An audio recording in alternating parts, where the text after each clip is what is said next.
మాట ఎన్నికలు దగ్గరకు వస్తున్నాయి కాబట్టి వచ్చే పార్లమెంట్ ఎన్నికల్లో ఓట్లు సంపాదించడానికి బీసీల మాట ఎత్తుతున్నారు. మీరు ఏం చేసిరో చెప్పండి. బీసీలకు మీ నాన్న చేసిండు కదా, కులగన్న జరిగింది అన్నాడు కదా, మరి ఆ లెక్కలు ఎందుకు బయటికి రాలేదని నేను కోరుతున్నా. ఇవాళ ఎవరు చూడు బీసీ బీసీ అంటున్నారు. ఎందుకు? రాహుల్ గాంధీ అన్న తర్వాత అందరికీ ఆలోచన వచ్చింది. అది నరేంద్ర మోడీకి, కానీ నరేంద్ర మోడీని కూడా కలిశాను నేను.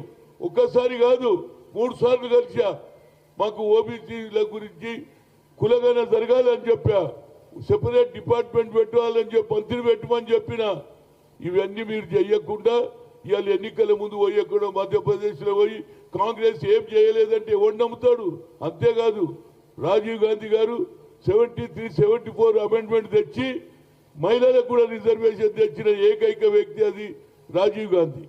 ఎవరు చేసారు చెప్పండి ఇవాళ లోకల్ బాడీలో?